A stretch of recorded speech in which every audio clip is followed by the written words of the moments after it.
Bonjour à toutes et à tous, bienvenue dans Pop News, épisode numéro 65, votre récapitulatif hebdomadaire de l'actualité pop culturelle, c'est ici, avec Adrien et Thomas. Comment vas-tu, Adrien? Bah ça va et toi Thomas? Mais Comment ça va vas-tu? super, c'est très bizarre de donner ces prénoms comme ça, sachant Oui qu'on ne Thomas. s'appelle rarement comme ça, n'est-ce pas, Adrien? Tout à fait Thomas. Et dis-moi Thomas, on parlait de quelque chose en off juste avant qu'on a reçu dans une Oui, boîte aux lettres. Dis-moi plus, parle-en mais j'ai à peine besoin d'en parler quelque part, parce que si vous nous regardez, vous verrez ceci que je suis en train de monter, et pour les amateurs de podcasts qui nous écoutent seulement, je suis en train de montrer un joli cadre argenté avec à Mhm. l'intérieur un miroir avec la forme d'un logo YouTube dans Oh. lequel il y a écrit bravo pour les 100 000 abonnés Pop News.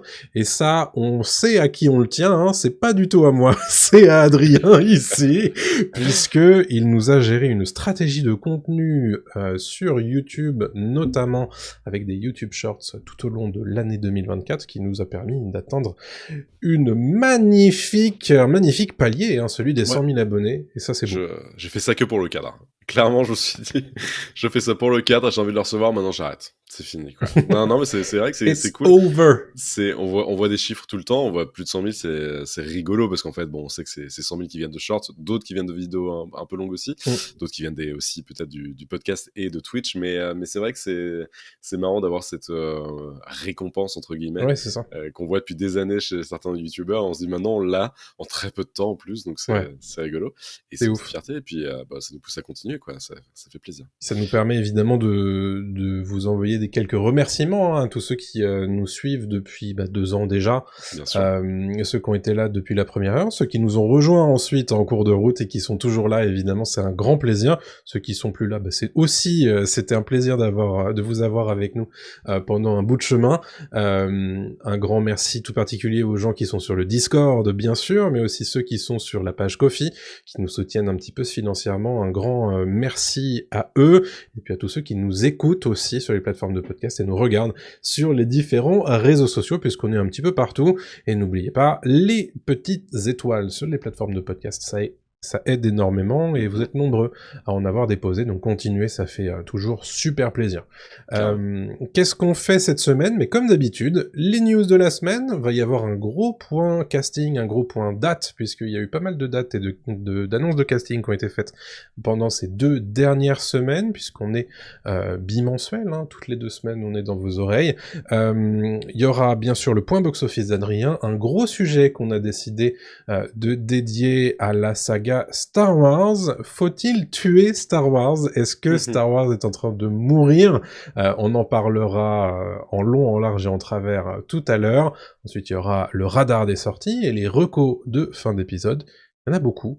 Donc Ouais. ça va faire encore un joli podcast, un peu dodu, un peu comme moi. Ça me fait plaisir. Voilà. Bon, te shame pas, te body shame pas, parce que moi aussi, la saison de la raclette est bien ouverte, je le sens. Ah, écoutez, je fais une raclette vendredi soir, Ah. j'ai extrêmement hâte. Ouais, mais moi, faut que je fasse attention, j'en fais trop, peut-être, ouais. Faire Il gaffe, faut bien lancer la saison des raclettes, C'est voilà. vrai, c'est Bien vrai, c'est vrai, tu as raison. sûr.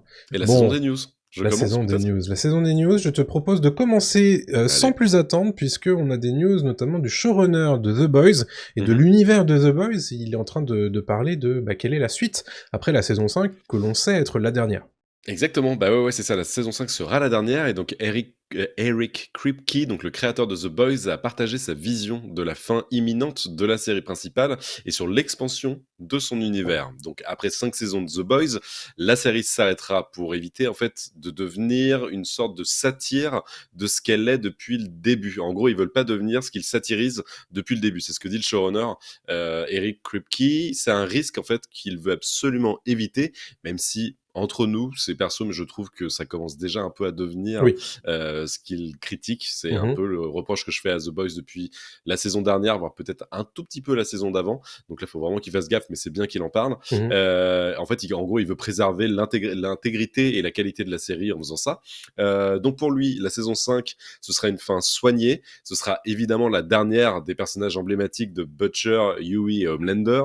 Et Kripke espère que la série restera dans les mémoires pour sa cohérence et sa qualité, même si ça signifie décevoir certains fans en ne continuant pas indéfiniment. Mhm. Mais que ses fans se rassurent, il y a l'extension de l'univers de The Boys avec des spin-offs, notamment Gen V, qui a été diffusé l'année dernière, et un nouveau projet, Vote Rising, un préquel qui explorera les origines de Vote avec des personnages comme Soldier Boy, qui est joué par Jensen Ackles, qu'on avait déjà vu dans The Boys, et Stormfront, pareil, joué par Aya Cash, qu'on avait déjà vu dans une saison précédente de The Boys. Kripke, lui, reste prudent sur d'autres extensions.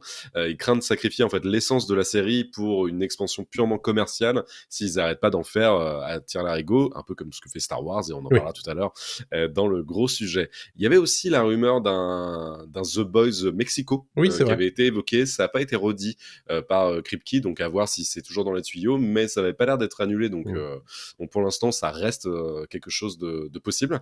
Il insiste aussi sur le fait que l'équipe de The Boys travaille à maintenir un équilibre entre le développement de l'univers et la préservation de l'esprit satirique du comics et donc de la série. Il reconnaît aussi, il admet que The Boys est devenu une franchise, ce que la série critique, hein, vraiment Ben depuis oui. le début, tout ce qui est Marvel, DC, etc. Mais il affirme vraiment vouloir agir avec autant d'intégrité que possible à Hollywood. On a envie de lui dire bonne chance, ce qui n'est pas forcément très Ouais. évident.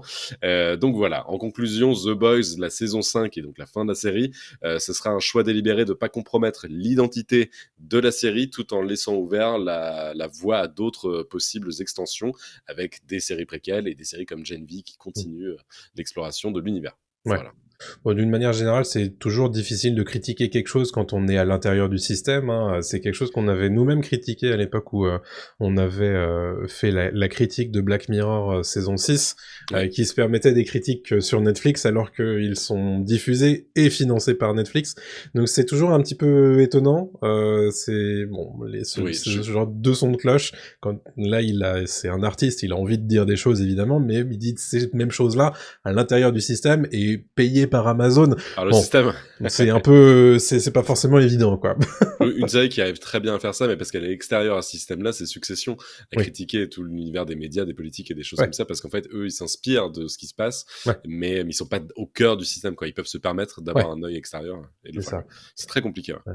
Mm. Non, bah, tu parlais de Succession, qui est une série HBO. Je vais vous parler également de HBO, puisque on a eu un événement presse qui a été organisé par Max et HBO la semaine dernière, où se trouvait le patron de la chaîne, donc Casey Bloys, qui est revenu notamment sur le fait que le spin-off de Game of Thrones dédié à Jon Snow a un petit peu périclité, hein, son développement s'est arrêté faute d'avoir quelque chose d'intéressant à raconter. C'est Kit Harington lui-même, hein, l'interprète de Jon Snow, qui le disait cette année. Et Casey Bloys qui s'est exprimé à ce sujet, qui a confirmé que ce projet-là avait arrêté son développement, Mhm. mais il reste relativement optimiste quant au fait que il pourrait tout à fait essayer à nouveau de développer ce spin-off. L'histoire ne dit pas évidemment si c'est le cas, mais bon, pour l'instant, voilà, c'est pas le cas parce que bon, visiblement, les scénaristes avaient pas de fil suffisamment épais à tirer autour de cette série, quoi. Ok, bon, à voir. À voir, ça fait écho évidemment à ce que disait Kit Harington lui aussi. Ayez peu de crainte concernant le futur de la licence Game of Thrones, qui développe activement plusieurs spin-offs en même temps, en plus de House of the Dragon saison 3 et de A Night of the Seven Kingdoms, qui est prévu pour 2025. Donc voilà, ne vous inquiétez pas, c'est pas parce que Jon Snow ne se fera pas que vous n'aurez pas votre dose de Game of Thrones annuelle d'ici les prochains temps. Voilà pour Game of Thrones. Parlons d'Amazon désormais à nouveau, puisqu'il développe quelque chose du côté d'une d'adaptation de jeux vidéo. Exactement, et pas n'importe lequel, hein, c'est Mass Effect, la franchise Mass Effect, qui est bien connue des joueurs de FPS et qui ont grandi dans les années 2000, parce que la trilogie Mass Effect a été un grand bouleversement dans le monde vidéoludique, et une adaptation donc de cette franchise est prévue par Amazon, donc Amazon MGM Studio, Mhm. avec Daniel Casey, celui qui s'est occupé d'écrire le scénario de F9, The Fast Saga, c'est le titre Aïe, précis, aïe, aïe. The Fast and Furious 9. Mm. Scénariste et producteur exécutif sur Mass Effect désormais, et c'est un projet quand même assez important parce qu'il y a eu beaucoup de tentatives infructueuses de porter à l'écran Mass Effect, qui est un space opéra pour ceux qui connaissent pas en jeu vidéo, qui est vraiment excellent, qui est super bien écrit. C'est un scénario à choix multiples à chaque fois, et c'est une trilogie qui est adorée par des millions de joueurs. Ouais. Depuis, il y a eu une suite, Andromeda, qui a été très mal reçu parce que problème de gameplay, problème de bugs, etc. C'était assez compliqué. Et il y a eu un remaster de la trilogie Ah d'origine. oui, l'édition légendaire, je me souviens. Exactement, et je crois dans mes souvenirs qu'il y a un Mass Effect 4 qui est peut-être dans les tuyaux, mais pas sûr. Je veux pas dire de conneries là-dessus. Donc au niveau de l'équipe créative de cette série Mass Effect, on a donc, je l'ai dit, Daniel Casey, donc qui est réputé entre guillemets pour son travail sur Fast and Furious 9 et là, ok, 10 Cloverfield Lane, qui était un très bon film. On a Karim Zreik, je sais pas trop comment le dire, qui a bossé sur les séries Daredevil et Jessica Jones, donc ça c'est plutôt cool. C'est quand même des très bonnes séries. Là, il sera producteur exécutif sur Mass Effect. Et on a Ari Arad, qui est le mec qui a touché à quasiment à tout ce qui est jeux vidéo et super-héros, parce qu'il a bossé sur du Uncharted et Iron Man, et Michael Gambol, qui lui fait partie d'Electronic Arts, donc l'éditeur de Mass Effect, qui eux deux, donc Ari Arad et Michael Gambol, seront producteurs exécutifs sur Mass Effect. Au niveau de l'intrigue, pour l'instant, on en sait peu, voire pas du tout. En fait, on sait rien du tout sur l'intrigue du jeu vidéo, mais on imagine, c'est quasiment sûr, que l'adaptation va s'inspirer de l'histoire des 3 premiers jeux, et non pas d'Andromeda, qui sont centrés donc sur le commandant Shepard, qui peut être incarné par une femme ou par un homme. Voilà. Dans le jeu, c'est laissé aux joueurs le choix, et ils luttent, pour faire très simple, contre une race alien, les Reapers, qui viennent, ils les appellent comment, pas les fossoyeurs, mais un truc comme ça, je sais plus comment ils les appellent en français. Les moissonneurs. Les moissonneurs, merci, qui, eux, vont attaquer l'humanité, et donc lui, il doit sauver l'humanité en affrontant cette race alien. C'est beaucoup plus travaillé que ça. C'est assez vaste, comme lore. C'est assez vaste, c'est très très cool, et ça laisse justement la place à une série, et pas un film, parce que la série pourra s'attaquer à plein d'autres sous-intrigues qui sont présentes dans Mass Effect. Donc, pour le rappel, la franchise Mass Effect, c'est un énorme succès qui a été lancé en 2007. Il y a, comme j'ai dit, 4 jeux, donc 3 de la première trilogie et un jeu en plus. Il y a eu des romans, il y a eu des bandes dessinées, il y a même eu un film d'animation, et possiblement un 5e jeu, mais ça, faut que je vérifie, voilà, pour Mass Effect. Il n'y a pas de date de sortie sur cette série-là, on s'en est encore qu'à ses balbutiements, il n'y a même pas de casting, il n'y a rien du tout, mais on attend des nouvelles d'ici peu de temps, parce que là, ça a l'air d'être bien engagé, parce qu'il y a quand même des gros noms dans les coulisses, derrière la caméra, donc on devrait en savoir plus d'ici peu de temps. Voilà. Ouais, c'est assez intéressant parce que beaucoup de streamers sont en train de chercher un petit peu leur grosse licence en allant trifouiller à droite à gauche. Et là, côté science-fiction, il y a un certain nombre de mastodontes qui ont déjà été adaptés. On parlera de Dune Prophecy tout à l'heure. Mais là, je pense qu'avec Mass Effect, ils tiennent quelque chose qui potentiellement peut devenir une franchise en elle-même à la télé. Donc à voir s'ils soignent un petit peu le produit, ce serait plutôt chouette. Rappelons quand même que la dernière adaptation de jeu vidéo chez Amazon, c'est Fallout, qui s'est quand même très très bien passé. Donc on espère que ce soit de cet ordre-là, quoi. Bah, j'espère aussi. Et chez Amazon, il y a aussi dans les tuyaux Warhammer, si je me trompe pas. Oui, c'est vrai, c'est un gros projet aussi. Ouais. Tout ce qui est space opéra, là, ils ont l'air de s'y intéresser, donc ça peut être sympa. Exactement. Je vais vous parler de mon côté, de Sous la Scène. Sous la Scène dont on s'était parlé il y a quelques mois. Hein. C'était un petit peu le film de l'été sur Netflix. On s'en était même parlé dans les recos de l'émission. Sous la Scène 2 est désormais en développement, a-t-on appris chez Variety. Les sources confirment, en tout cas aux médias américains, qu'une suite à Sous la Scène est bien en développement, avec Xavier Jeance aux commandes et un retour de Bérénice Bejo elle aussi. Dans la tribune, l'actrice précisait que le film pourrait se tourner dès septembre 2025. Alors Variety est beaucoup plus sceptique à ce sujet, parce que selon ses sources, ça pourrait se tourner en 2026 plutôt, vu que le développement du film n'est pas encore très avancé. Euh, Tout ça pour dire que la suite ne surprend absolument personne, hein, puisque ça a été un vrai raz-de-marée pour le coup. Mm. Parce que c'était le meilleur lancement d'un film non anglophone pour Netflix, avec 102 millions de vues cet été. Donc évidemment que ça allait produire une suite. C'est Euh, fou quand même, hein, le succès Assez de ce film. intéressé cependant par cette suite, étant donné comment se termine le premier opus. Je suis assez curieux, mais très franchement, de Ouais. voir ce que ça peut donner. Et puis il y avait un truc aussi événementiel parce que les JO C'est débarquaient vrai. quelques semaines après. En parler Euh, ouvertement d'ailleurs, ce film. voilà, c'est quand même le truc où c'est pas les JO dans le film, c'est un marathon, C'est un c'est un triathlon, je triathlon. crois, ouais. C'est un triathlon, pas un marathon. C'est un triathlon et donc tu te dis bon, voilà. Mais c'était parfait. C'était Ouais, exactement ce que c'était... les gens voulaient voir. Enfin, Ouais, tout à fait. donc le deuxième, ce sera peut-être plus compliqué, mais ça peut être un autre film, totalement un autre film. Donc ça peut Hmm. être avec plus de moyens aussi, évidemment. Oh, bah, y a moyen, oui, Et c'est clair, ah c'est bah là, clair. c'est sûr qu'ils vont filer Je... le fric, quoi. J'imagine en tout cas que ça peut se développer. Attention évidemment à l'effet Sharknado, bien entendu. Mais pourquoi pas? Pourquoi pas? C'était nul, c'était très mauvais, on l'avait dit, hein, c'était vraiment nul. C'était nul à chier comme film. Ça se Mais c'était un regarde, plaisir ça se coupable, quoi. regarde. Il y a un vrai C'était truc rigolo. de. Écoutez, moi je regarde ça, j'ai envie de voir ce qui se passe. Il y a un petit côté, en plus c'est en France, on est en train d'attendre les JO. Il y a un truc où bon, ils en parlent, etc. Moi, Mhm. écoute, alors je vais pas te dire que c'est mon film de l'année, mais j'ai pas J'espère, détesté. j'espère sinon j'arrête ce podcast, s'il te J'ai plaît, pas quoi. détesté, j'ai pas Ça, détesté en l'occurrence. on se connaît depuis longtemps, t'as du goût quand même un petit peu. Du goût, ah, tu Pas sais, déconner, quoi. tu Ouais. sais. C'est un plaisir coupable, ça, ok, mais c'est pas un bon film, faut pas exagérer, quoi. Je te propose d'enchaîner avec le point casting, Adrien, puisque il s'est passé tellement de choses pendant ces 2 semaines qu'en Ouais. fait on va faire un point casting.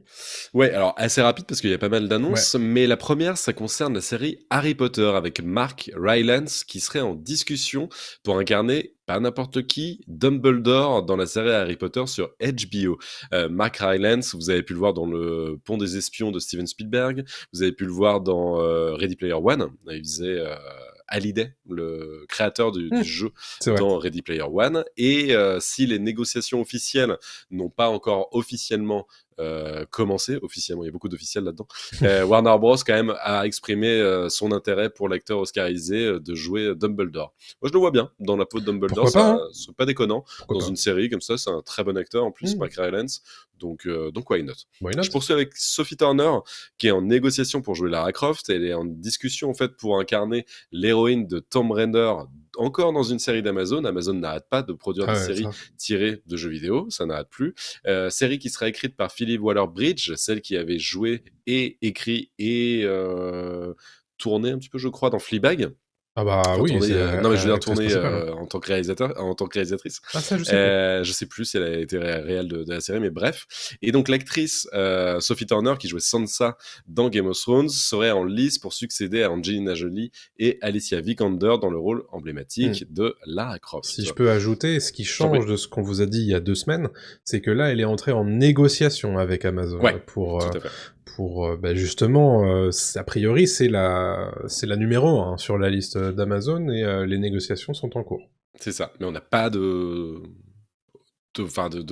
confirmation officielle Non, pour l'instant. effectivement. Donc attendre un tout petit peu. Mhm. Je poursuis avec Lady Gaga qui rejoint mercredi saison 2 sur Netflix. Elle participera à la série dans un rôle encore tenu secret, Mhm. mais on imagine que sa collaboration avec Jenna Ortega fait suite en fait à l'engouement général qu'il y avait eu sur TikTok, rappelez-vous, autour de la chanson Bloody Mary Mhm. de Lady Gaga, où il y avait justement la trend de La Wednesday, donc fameuse. de mercredi, où on voyait Jenna Ortega danser dans la série sur la chanson Bloody Mary. Donc là, un peu le meilleur des mondes qui se rejoint, ça va être explosif, on imagine, Ça va être une ou pas du tout. référence, c'est Ouais. sûr. Elle va faire Alors, un évidemment. caméo.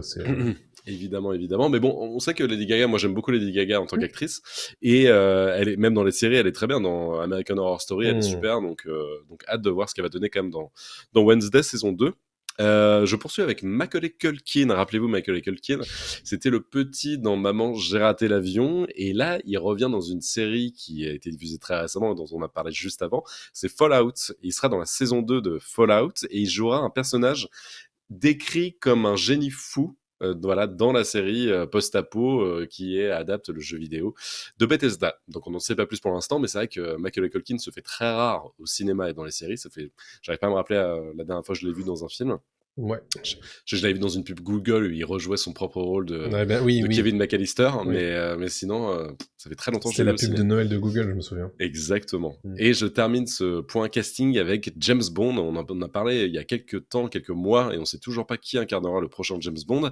Mais les producteurs de la saga continuent de chercher un acteur. Alors, on en apprend un peu plus, puisqu'on sait que maintenant, ils ciblent quelqu'un dans la trentaine Mhm. pour incarner le prochain 007. Et ils précisent que la couleur de peau n'est pas un critère. Donc, le candidat se verra engagé pour une série de films sur une décennie. Donc voilà, on verra au moins 10 ans de ce James Bond Classique. une fois qu'il sera exactement très classique. Ça avait été le cas avec Daniel Craig pour la dernière itération.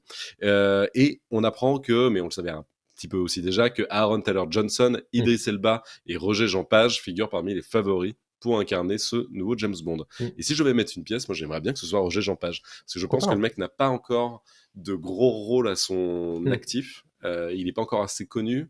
Il a fait Bridgerton saison 1 Oui. et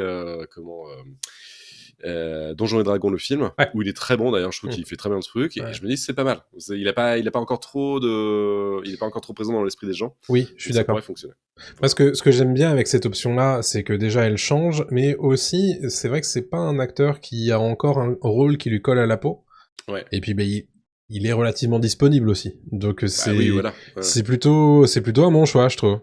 Ça peut être très Que cool. Et puis, il Idris fait très Elba, pour le british, quoi. coup, est Enfin, quand même Roger Jean Page, très identifié, puis il fait et pas très plus trentaine, vraiment dans la surtout, quoi. trentaine. Donc, Ouais, c'est ça. je sais qu'à une époque, on parlait beaucoup de lui. Mhm. Mais vraiment, pourquoi pas? Pourquoi pas? Ouais, non, mais À j'aimerais voir. bien. Carrément. Donc voilà. Moi, j'ai un point date à vous faire Un point date. cette semaine, puisqu'on a eu beaucoup de dates annoncées ces 2 dernières semaines, notamment la date très attendue de la saison 2 de Star Wars Andor, qui est retitrée pour l'occasion. À une époque, c'était simplement Andor. Maintenant, c'est Andor, A Star Wars Story, comme Rogue One à l'époque. Et la date officielle sur Disney+, c'est le 22 avril 2025. Il va falloir être encore un petit peu patient, puisque c'est dans 6 mois qu'arrive cette deuxième saison qui devra Très très clôturer hâte. les aventures de Cassian Andor, qui nous amèneront du coup jusqu'au tout début de Rogue One. Voilà donc pour un projet Star Wars qui donne envie. Et le retour de Krennic aussi, je sais pas si on en avait parlé. Ouais, le retour d'Orson Krennic, effectivement, qui était là dans Rogue One, mais pas dans la première saison d'Andor. Non. Joué par Ben Mendelsohn. Yeah, mate. Ensuite, j'ai toute une pléthore de petites dates pour Max et HBO. Sachez que The Last of Us saison 2 a été confirmé pour un début de diffusion au printemps 2025. En plus de précision, on l'imaginait plutôt au mois de janvier, Ouais. mais vu que c'est toujours pas annoncé, peut-être que ce sera un petit peu plus tard. À voir, mais c'est pour le printemps, tandis que Peacemaker, la saison 2 est prévue pour août 2025, a-t-on appris, avec John Cena bien entendu, et pour les amateurs de Euphoria, sachez que la saison 3 a calé d'ores et déjà son tournage à janvier 2025, et qu'ont été confirmés 8 épisodes en production pour cette saison 3, avec le retour du casting. C'est HBO, le boss d'HBO, Casey Bloys, qui l'a confirmé il y a une semaine seulement. Voilà pour les dates de cette semaine. Pas mal de choses à se mettre sous la dent, mine de rien, hein, dans ces news cette semaine. Ouais. Et on a pas mal de choses à vous dire également dans le point box-office. Et oui, et je commence par Gladiator 2, et évidemment le film du moment que je n'ai toujours pas vu, je crois que toi non plus. Non, pas encore.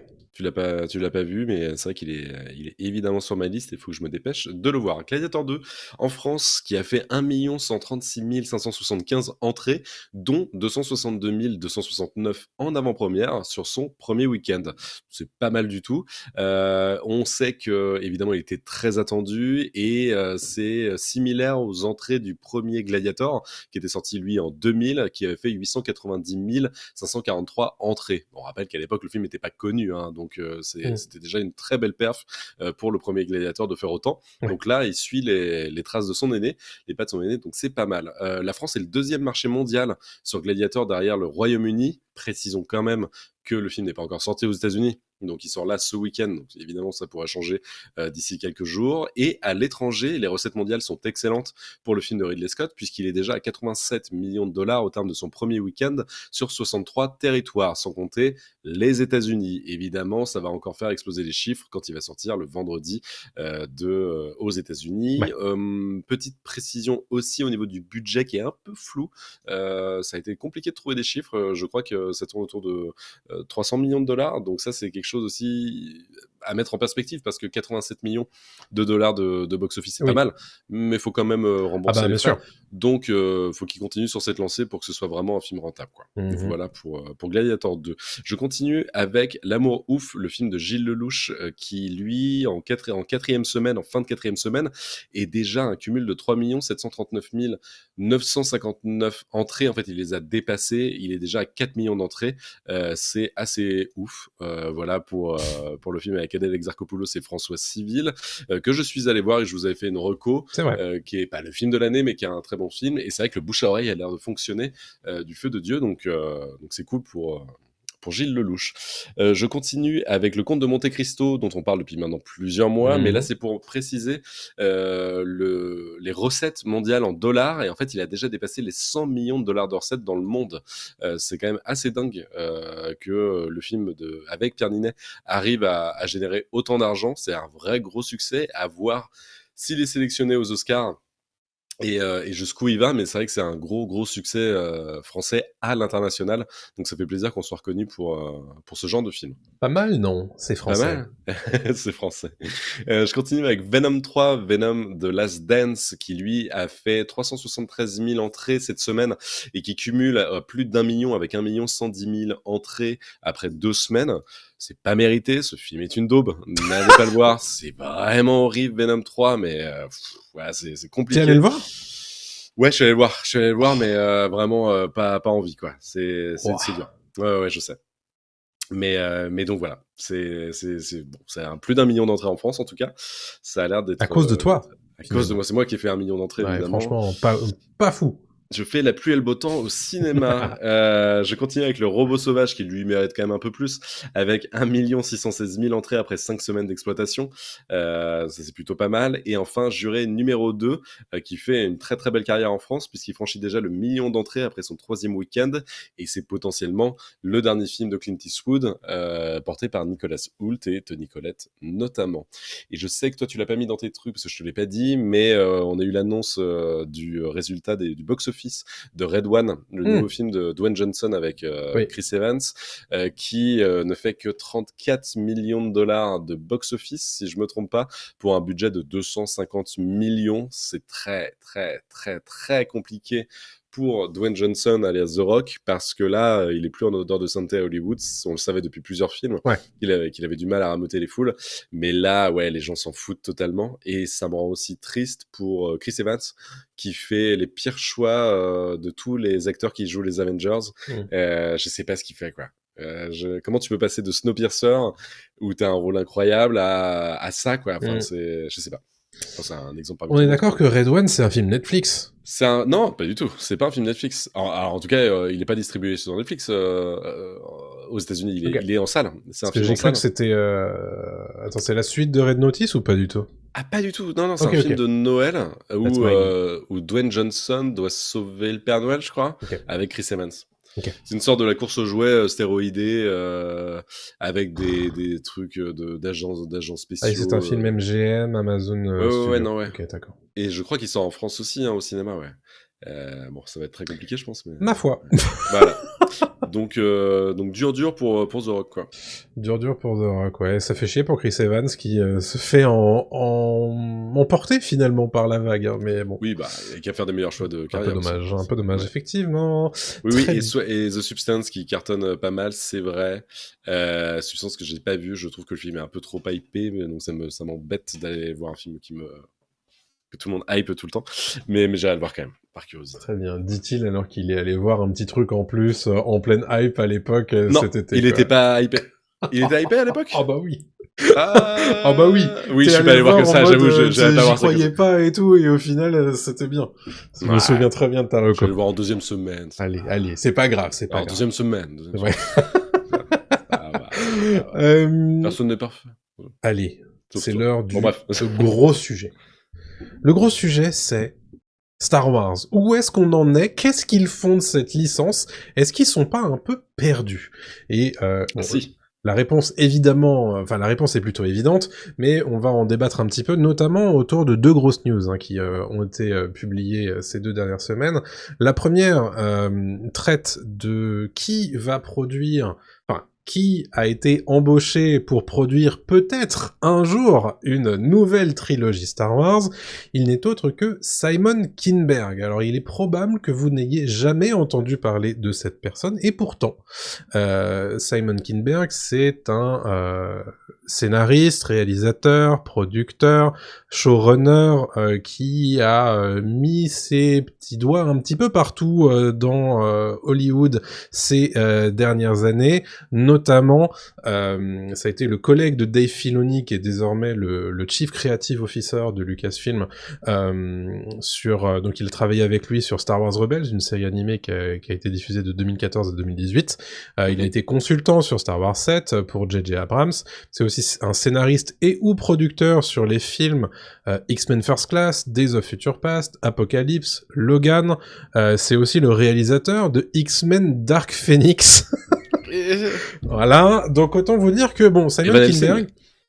qui a un CV, on va dire, disparate, pour le moins, c'est quand même quelqu'un qui a pas mal travaillé avec Lucasfilm, donc c'est quelque part assez logique qu'on lui propose ce deal-là. La grande question, c'est quelle est cette trilogie? Et il se trouve que Deadline n'est pas capable de nous dire si ça va être les épisodes 10, 11, 12, ou si ça va être une autre intrigue. Et à l'heure actuelle, c'est un peu le gros débat qui anime Hollywood et la presse spécialisée, qui nous dit, bah en fait, on sait pas trop. Mais pourquoi pas les deux, en vrai? C'est vrai que ça pourrait être les deux, mais on est d'accord que quand on dit les épisodes 10, 11, 12, on se dit que c'est potentiellement une continuation de la saga Skywalker, non? Ouais, ça sera. Bah, il parlait de Rey, il parlait de tout ça, tu vois. Donc, Ouais, c'est sûrement ça. garder des personnages appréciés avec des grosses guillemets, Ouais. parce que j'arrive même pas à savoir si un personnage comme Rey est apprécié du grand Ben, public maintenant. justement, tu me permets de rebondir là-dessus et Et ensuite rebondis on là-dessus, je t'en prie. parlera, on débattra.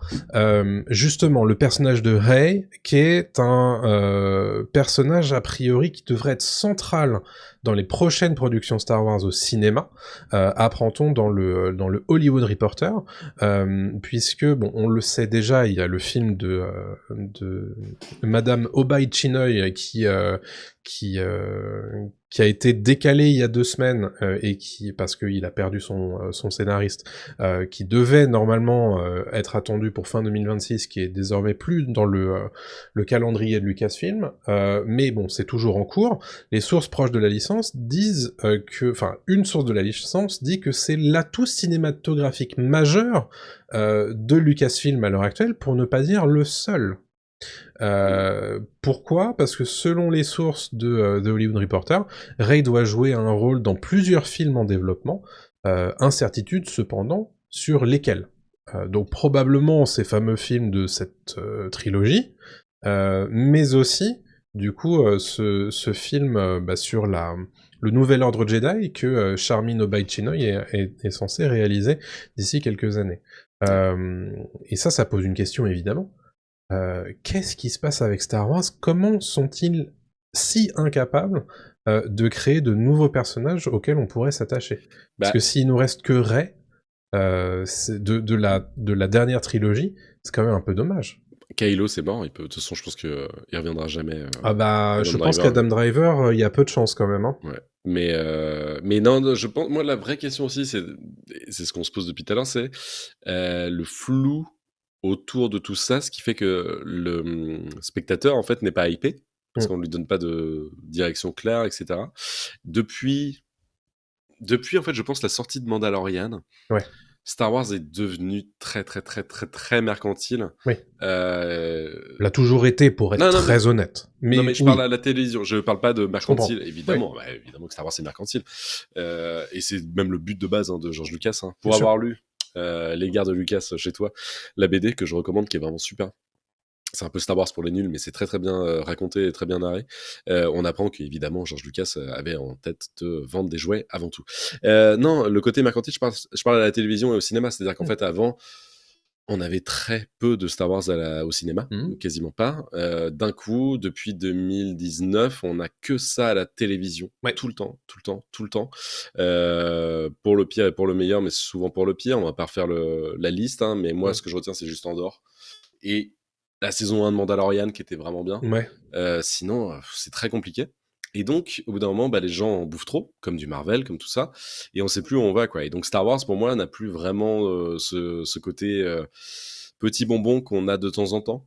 Petite, ouais, voilà, friandise, Ouais. même si on aime ou on n'aime pas, quoi, mais on donne plus envie, quoi. On donne plus on donne plus le temps, en fait, Oui, clairement. au produit de se faire oublier, quoi. Parce on va préciser effectivement que le rachat de Lucasfilm par Disney a lieu en 2012, Mhm. fin 2012. Ensuite, évidemment, euh, proposé en 2015, dès fin 2015, l'épisode 7 de la saga Star Wars. Ensuite, à raison de 1 tous les 2 ans, on a la suite et la fin de cette post-logie, comme on l'appelle désormais, et cette post-logie qui est très clairement fautive d'une vraie cassure dans l'inconscient collectif, j'ai envie de dire, et même, mais pour le coup, pas commercial, puisque quand même, Non. les 3 films ont fait leur milliard de dollars, mine de rien. Il y a un vrai truc sur cette post-logie, dont on avait déjà parlé notamment avec le Tropper, qui nous disait que il y a quand même un manque de vision qui est assez net dans ces 3 films-là. Il y a un fil rouge qui manque à cette trilogie, qui fait que bon, tu vois bien qu'elle a été mise en marche rapidement pour faire fructifier quelque Oui, part le voilà. produit qu'on a acheté. Complètement. Oui, oui, il fallait pas de perdre le bébé et que les gens s'intéressent tout de suite, voilà, à la marque, comme si elle avait été oubliée. Et en fait, c'est ça. J'ai l'impression que Disney croit qu'on va oublier Star Wars. Mm. Pareil pour Marvel. Mm. Il croit qu'on va oublier Marvel et que ça, si on ne C'est vrai. produit pas des trucs tous les 2 mois, quoi. Mm. Non, non, je pense pas, quoi. Là, donc là, il y a cette question-là, et il y a aussi la question de savoir qui tu embauches pour faire quoi. Mm. On sait, tu en as parlé, la postlogie, même si elle a fait son blé, a été très critiquée, Ah oui. notamment pour l'incohérence entre les films. Ce qui est gravissime quand même, quand on Surtout, bah voilà, prend de la distance dessus. surtout entre le 8 et le 9. Ouais, Entre le 7 et le 8, ça tenait encore parce que on s'éloignait d'un carcan. ça va. Mais entre le 8 et le 9, bon, Mm. là, on sent que il y a un pot cassé et on répare avec un balai et ça marche pas très bien, quoi. Mais je sais pas ce qui se... On répare avec un balai, on nettoie avec un balai. Je sais pas où ils veulent aller avec cette trilogie. Moi, Ouais. ce que j'espère, cette nouvelle trilogie potentiellement, ce que j'espère, c'est comment ils la construiront de A à Z, quoi. Bah, Qui pense j'espère. 10, 11, 12, il se passait dans le 10, Oui. conséquence dans le 12, Ouais. etc., etc., quoi. C'est le plus important. Avec Simon Kinberg à la tête du projet, c'est pas très rassurant. Il est pote avec Filoni, Dave Oui. Filoni qui est comment lui qui chapeaute. J'ai l'impression qu'il est devenu le nouveau George Lucas, Ah, clairement. c'est le gourou de Lucasfilm désormais, Voilà. depuis le succès d'Ahsoka. Mais c'est aussi à lui qu'on doit Clone Wars, c'est à lui qu'on doit Star Wars Rebels, c'est à Alors, lui Ahsoka, aussi... précisément, le personnage d'Ahsoka. Alors, personnage d'Ahsoka, mais c'est aussi lui qui co-scénarise et co-réalise la série Ahsoka. Oui, oui, mais qui est nul. Enfin, Non, je mais veux dire, bon, Ahsoka, c'est pas un succès, quoi. Enfin, c'est mais pas... le fait est que il a été cimenté dans son rôle de créateur principal de Mm. Lucasfilm après la diffusion d'Ahsoka, donc c'est Oui, oui. le symbole est fort, je trouve. Ouais. Mais mine de rien, effectivement, je pense que tu le disais, qui est-ce qu'on embauche et pour faire quoi, qui est quand même majeur chez Lucasfilm depuis des années, puisque bon, je vous refais pas toute l'intégralité des projets qui ont été annoncés et qui ne sont jamais sortis dans la saga Star Wars, parce que il y en a qui sont annulés officiellement, Hein, Mhm. on peut rappeler le projet des showrunners de Game of Thrones, notamment, celui de Kevin Feige, et De tant d'autres. Taika Waititi aussi. Taika Waititi, on ne sait pas si c'est toujours en cours, ou si ça va se faire ou c'est pas. En fait, la problématique de Star Wars à l'heure actuelle, c'est qu'on envoie des trucs, on essaie de faire travailler des gens sur des trucs, et quelque part, bah, tu te rends compte que ça travaille pas des masses, qu'on sait pas exactement ce qu'on veut raconter, et au final, ça sort jamais. Derrière, on peut, par exemple, un autre projet dont on ne sait rien, c'est la fameuse trilogie de Ryan Johnson. Moi, je vous mets ma main à couper qu'elle sortira jamais. Il y a évidemment des projets qui sont menés par d'autres personnes. On ne sait pas si ça sortira au bout du compte. Celui de James Mangold sur le début de l'Ordre Jedi, le fameux projet sur Rey avec Charmin Obaid-Chinoy, celui de Taika Waititi, on ne sait pas si si ça va vraiment se faire, le Lando de Donald Glover, etc. Enfin, bref, tout ça montre bien qu'il y a une problématique Star Wars, on ne sait plus faire sortir de terre des projets. En tout cas, au cinéma. Ce qui est Oui, étonnant, c'est que à la télé, ça marche encore. c'est vrai. Alors, ça marche encore au niveau du succès d'audience, tu veux dire? En tout cas, non, simplement, factuellement, il Ah, y a des d'avoir projets des qui idées? sortent. Tu Oui, vois? oui. Oui, mais alors, c'est des projets pour des projets parfois, quoi. Ah, on est bien d'accord. Tu vois, Obi-Wan, on sait très bien que ça aurait dû être un film. C'était une série qui valait pas forcément le coup, et Mm. cetera, quoi. Enfin, voilà. Ahsoka, c'est pareil. Moi, je l'ai regardé en Mm. entier. Tu même pas un récap de Rebels, en fait, tu vois? Tu de Non, Rebels. non. Rebels. Tu vois? Et tu fais: «Bon, il y a un problème, en fait». Ah non, mais vraiment. Hein. Et c'est ce que je reproche à Filoni parce que j'ai jamais vu Rebels en entier. Mm. Je sais que c'est très bien, mais j'aime pas, lui, sa vision de Star Wars, en Je fait. comprends. Sa vision, elle me fait un peu chier et en fait, je dis: «Ah, c'est pas très intéressant, quoi». Mm. Et surtout, raccroche les wagons au bout d'un moment parce que sinon, il y a toute une nouvelle génération qui s'en Ouais. fout, en fait, et qui va pas comprendre, Mm. quoi. Et Moi, je me souviens, à l'époque, je traitais les épisodes qui sortaient semaine après semaine, mmh et je voyais bien les gens qui commentaient les vidéos et qui me disaient, mais en fait, heureusement que tu nous expliques, parce que Voilà. la série ne prend pas le temps de le faire, quoi. Ah, c'est assez fou, je Mais trouve, tu vois, de je trouve proposer ça des choses comme scandaleux, ça. perso. Ouais, voilà, on est d'accord, c'est scandaleux. Et la seule vraiment qui ressort pour moi, c'est Andorre, mais Mm. tu sens qu'elle est écrite et vraiment travaillée pour un public même néophyte, je trouve, de Star Wars. Tu pas besoin, Oui. et on en avait parlé dans notre critique, je crois, c'est Ouais. qu'en fait, c'est là, il y a le carcan Star Wars, il y a le truc, tu vois, de la guerre contre Mm. une autorité suprême, et Mm. cetera. Mais en fait, ça pourrait être n'importe où. En fait, ça pourrait être n'importe quoi. Ça pourrait être un film de résistance, en fait. Voilà, ça C'est pourrait être pendant la Seconde Guerre tout à mondiale, ça fait, marcherait aussi, quoi. bien sûr. Et c'est pour ça que la série fonctionne et qu'elle est bien, parce Mm. que il y a un thème universel, et c'est Oui. ce qu'ils ont enfin compris, c'est qu'il faut vraiment tacler l'universel. Star Wars, c'est Mm. l'universalité tout le temps, en fait. Mm. C'est vraiment la guerre contre du bien contre le mal, c'est, tu vois. Et je trouve que ces séries Star Wars le font plus, en fait. À part Andorre. Ahsoka, c'est un personnage, vraiment, tu fais, si tu le connais pas, tu vas pas t'y intéresser. Ah, mais tout à fait. Obi-Wan, il est sur le retour, là, il met 3 ans à faire un Mm. fight avec Dark Vador Mm. et sauver Leia, tu fais: «Pff, on s'en fout». C'était Tu ma vois? crainte avec la série Ahsoka, crainte qui a été confirmée en fait hein, par la diffusion des 6 épisodes. Mmh Et au final, on se retrouve avec une problématique Marvel qui s'applique sur Star Wars. C'est-à-dire qu'en fait, on... il faut avoir tout vu pour pouvoir profiter du truc. c'est Et ça. fondamentalement, c'est pas ça qu'on demande en fait Non. à une série spin-off, tu vois. Donc effectivement, il y a des trucs qui sont désastreux au final, parce que on peut à peu près tabler sur le fait que tout le monde a vu au moins les 6 premiers épisodes de Star Wars, Oui. voire les 9. Mais après, leur demander d'avoir vu tout Rebels, tout Clone Wars pour savoir qui est Ahsoka, mais quel zinzin s'est dit que c'était une possibilité, tu vois. Parce qu'on met trop de fric dans Star Wars et on croit que c'est une fanbase absolue, et cetera, quoi. C'est... Avec Ahsoka, c'est quand même le spin-off d'un spin-off Oui, animé, en fait, tu vois, ouais, tout déjà à de fait. base, quoi. Et tu fais, Ouais, non, mais c'est... et je ne dis pas, Rebelle, c'est très bien, hein, Ouais. Moi, j'aime bien c'est... Rebels, hein. Ah, mais c'est cool, Ça a ses Rebelle, c'est cool. problèmes, hein, mais Oui, c'est mais c'est sympa. cool, c'est cool. Mais tu vois, par contre, Mandalorian, j'aimais beaucoup la saison 1. Ouais. et un peu la saison 2. Pourquoi? Parce que c'était des one-shots à chaque fois. Ouais. Alors certes, on aime ou on n'aime pas, hein. J'entends complètement que s'il y a pas de fil rouge, c'est chiant Mm. et que, oh là là, c'est le MacGyver de l'espace, mais au moins c'est vendu comme ça à la base. C'est un Mm. MacGyver de l'espace. Mm. Un épisode, il va Oui. sauver quelqu'un, il va faire des trucs, voilà, tu vois, enfin, c'est un Oui, et chasseur de puis primes et tout, quoi. il y a une espèce Et de retour, tu sais, une espèce de Star Wars western, tu vois. ouais, et c'est super, c'est un concept et Mm. c'est une vision et j'aime beaucoup, tu vois. Comme Star Wars Vision, en parlant de ça, tu vois. Et au moins, il y a des visions dans ces Il y a des projets-là, quoi. propositions. Il y a Ça, des c'est un truc que je propositions. reproche à l'heure actuelle à Star Wars, c'est qu'il n'y a plus de propositions. C'est ça.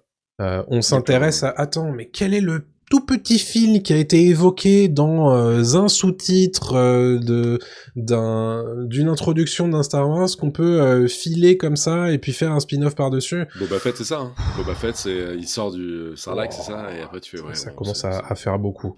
et Mandalorian devient chiant à partir du moment où ils essaient de faire un fil rouge relou qui relie à Skywalker, qui relie à la saga principale, quoi. Mais Et tu fais, vous avez pas besoin, en fait, vous avez c'est pas juste la besoin peine. du Vraiment, c'est pas la cadre. peine. Le cadre est cool. Créez votre mythologie, c'est Ouais. trop bien. Votre mythologie, elle a l'air plutôt cool en plus, donc. Ouais. C'est Mais un des trucs qui est intéressant, notamment dans cet article du Hollywood Reporter, qui dit qu'en fait, il y a un côté presque religieux dans Star Wars, et notamment pour les créateurs, qui font partie de la fanbase, en fait. Tous ces créateurs, ces scénaristes, ces réalisateurs, etc., font partie de la fanbase de Star Wars, et voit un petit peu la première trilogie de George Lucas comme l'Ancien Testament, et qu'on leur demanderait quasiment d'écrire le Nouveau Testament. Et donc du coup, il y a une espèce de... Et c'est une des sources qui dit ça chez le Hollywood Reporter, et personne ne s'accorde sur quoi que ce soit, et il y a beaucoup de doutes au sujet des significations de tout ça. Et je pense qu'on est en train d'intellectualiser peut-être un petit peu trop ce qu'est la saga Star Wars. On se prend peut-être un petit peu trop la tête avant de simplement raconter des histoires intéressantes. Oui, mais mais je suis entièrement d'accord. Mais il y a une problématique, je pense, de fric. En fait, ils ont besoin de faire du fric et donc de produire des choses tout le temps, quoi. Et donc maintenant, le streaming est devenu la source principale, tu vois, de revenus, hein, pour cette entreprise qui est Disney. Tu sens qu'ils en ont besoin. Il faut faire du fric pour faire plaisir aux actionnaires. Et on en parle tout le temps. On l'a déjà dit. Le Ouais. produit, en fait, c'est pas forcément quelque chose de réfléchi tout de suite. Et Ouais. c'est avant tout pour remplir une machine et des calendriers. Et Et une c'est tout, quoi. grille, hein, c'est Il y a une vraiment grille, que symbolisé par le calendrier, comme tu le dis, c'est c'est ça. que en fait il faut remplir et faire en sorte que chacun pour le coup c'est vraiment des produits, puisse être rentable, générer du fric, faire ses recettes pour nourrir les actionnaires, tu vois. Bien sûr. Il y a plus d'événementiel, tu vois. Moi, ce qui m'étonne surtout, c'est parce qu'on a parlé justement de cet ogre de streaming, mais mine de rien, ça fait désormais 5 ans qu'il n'y a pas eu de film Star Wars sur grand écran. Qu'est-ce qui, selon toi, fait ce côté un petit peu statu quo Au cinéma. de la production cinéma de Star Wars? Parce que La réception critique du 9. tu penses que c'est uniquement ça? Et public aussi. Ah, parce qu'il est dégueulasse, le 9, et tout le monde s'accorde à le dire. Celui ou celle qui dit que le 9, il est OK, il y a un sérieux souci, quoi. Je veux dire, le 7, on peut dire qu'il est chiant parce que c'est repompé sur le 4 et que c'est une copie carbone. Ouais. Très bien. Même si je le trouve assez agréable, moi, le 7, mais oui, c'est vrai que c'est le problème du 7. Le 8, on peut dire je l'aime pas parce que il va à rebours de tout ce qui a été fait, etc. Mais c'est le parti pris du 8. C'est le parti Pardon, pris. du 8. On Donc aime moi, ou on ça me n'aime va, tu pas. vois. Mais Le 9, le 9, non, c'est vraiment des points de colle partout pour dire oh là là, vous inquiétez pas, en fait, on revient, on vous fait plaisir, vous les fans. C'est qui les fans? C'est juste une fanbase toxique qui voulait absolument avoir son truc. Et en fait, ils se sont tirés une balle dans le pied, quoi. Ils ont fait n'importe quoi. Palpatine est de retour, le baiser de l'amour, elle arrive à soigner je sais plus quoi avec le pouvoir de la force pour la première fois. Enfin, c'est ridicule, on te fait croire que Chewbacca est mort, mais en fait non, on te fait croire que machin. On met de côté des personnages qui étaient importants, genre Finn, il n'existe plus. Ça. Kylo devient un mec complètement débile, je trouve, dans le 9. Enfin, c'est bizarre, ce film est extrêmement con. Mais alors du coup, bon, on a bien répondu au premier questionnement, c'est est-ce qu'ils savent ce qu'ils font? La réponse est non, évidemment. Non, ils tâtonnent toujours. Comment on pourrait s'y prendre pour faire en sorte que Star Wars, entre guillemets, redevienne quelque chose qui nous donne envie d'aller au cinéma. Sans parler de Disney+. Non, bien sûr, on s'en fout de ça. Je pense déjà qu'il faut attendre encore un peu. Je pense qu'il faut attendre au moins 5 ans encore. D'accord. Je pense qu'il faut attendre au moins 2030. Ok.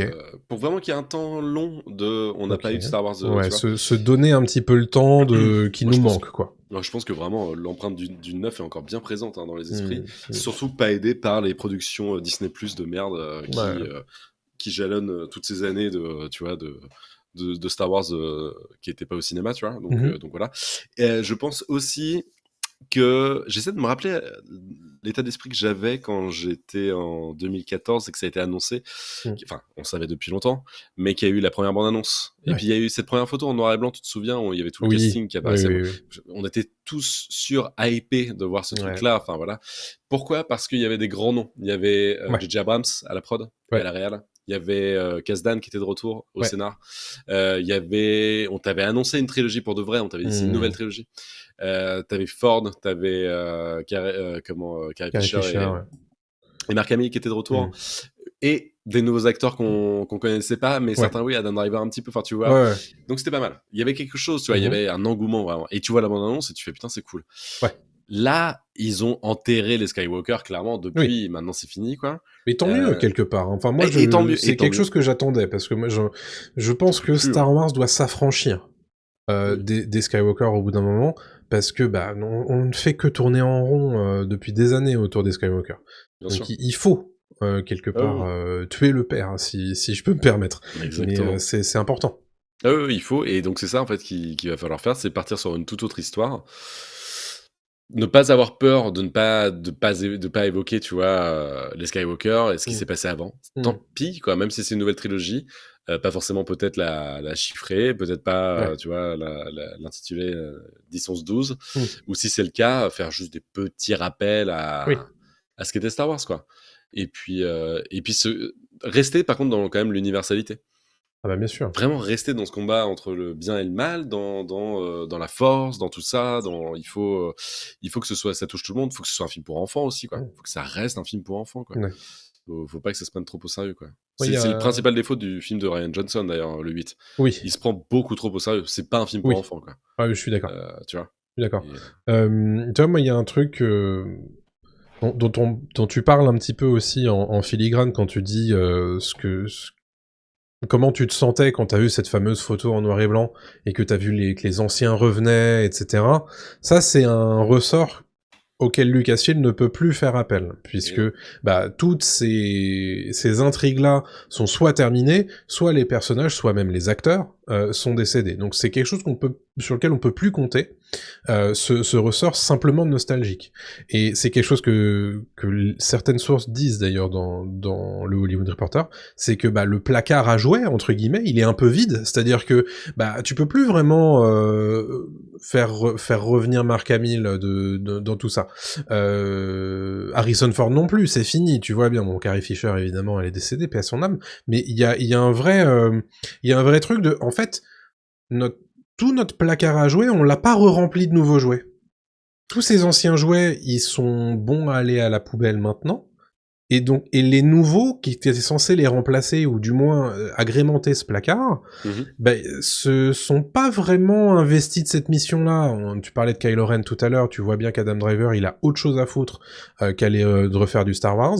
Rey, Daisy Ridley, tu vois bien que, en fait, c'est parce qu'elle a besoin de payer ses factures, hein, très clairement. Très triste, hein. Elle fait ça. Rappelle-toi quand même qu'en 2019, elle dit non, mais moi je referai pas de Star Wars, et 5 ans plus tard, elle se fait ça m'intéresse en fait. Oui, évidemment que ça t'intéresse. Nika, j'ai jamais trouvé grande actrice, mais ça me rend un peu triste parce qu'elle est sympathique, quoi. Enfin, il y a un truc ailleurs, elle est pas mauvaise, quoi. Mais non, et puis honnêtement, moi je trouve que le bashing autour de Rey a été extrêmement excessif et pue la misogynie la plupart du temps. Sûr, donc bon, voilà, je pense que quand certains observateurs disent que c'est peut-être le seul personnage qui a encore un petit peu de crédit, je suis pas d'accord, parce que quand tu regardes l'état de la fanbase Star Wars par rapport à ce personnage-là, je doute un peu, mais Je écoutez, pense que moi je demande qu'à y croire, hein, des mais persos principaux, j'arrive pas en fait à savoir lequel pourrait trouver son truc. Et on l'aurait déjà eu, je pense.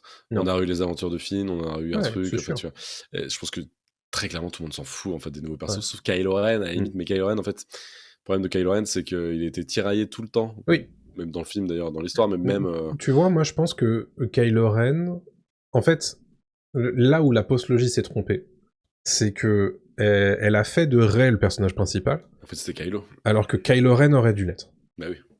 Et que Rey, justement, aurait dû être le personnage, entre guillemets, secondaire de cette aventure-là, parce qu'il y avait un truc hyper intéressant à aller chercher autour de Kylo Ren, et qui a été complètement raté dans l'épisode 9, et bon, bah tant pis, c'est comme ça qu'ils Tu l'ont vois, fait. un Euh, film, une trilogie où c'est du côté de Kylo Ren. hmm, Non mais j'aurais trouvé ça génial. non, mais je suis sûr, Pas du ça côté aurait des été très gentils, tu vois. intéressant, mais bien sûr. T'aurais eu les gentils, mais comme tu dis, quoi, ça aurait été juste super, quoi. Ouais. Ou même un film dans la trilogie, tu vois, Hmm, ou qui vraiment s'axe énormément ouais. sur le côté. Fais-nous découvrir en fait le monde des méchants, parce qu'en fait, on le voit pas trop, quoi. C'est C'est-à-dire chose que, d'ailleurs qui avait été promise dans The ouais, Acolyte et bah ouais, qui n'a pas été donnée d'ailleurs. ça, tu vois, juste c'est une piste. Ah, mais clairement. Déjà, pas forcément une trilogie entière, mais un Ouais. film Tu du vois, côté des méchants, mais justement, c'est trop Anthony bien, quoi. nous pose la question, qu'est-ce que vous feriez, vous, si on vous donnait les rênes? Ben justement, je pense que les trilogies, c'est peut-être pas une bonne idée. Oui, De se lancer avec l'idée de se lancer dans une trilogie. Laissez-vous potentiellement l'opportunité d'échouer, mhm, dans le sens où, bah, en fait, on te dit, écoute, tu fais ton film, tu fais ton film one shot. Si ça cartonne, évidemment qu'on va faire une trilogie. Mais fais ton film one shot d'abord, confirme, et enfin on verra. transforme l'essai. Ouais. Et là, du coup, t'es un peu libéré, parce que quand on te dit, écoute, tu dois faire une trilogie, t'essaies de tout mettre derrière toi pour avoir des garanties que ça Oui. fonctionne. Que là, si c'est un film one shot, on te dit, écoute, tu fais un film Han Solo, au lieu de dire, écoute, tu feras une trilogie. Tu fais juste un film Han Solo et fais en sorte que ce film déjà, il tienne debout tout seul avec un début, un milieu et une fin, ça sera déjà pas mal. Ce qui avait été Euh, Rogue One, hein.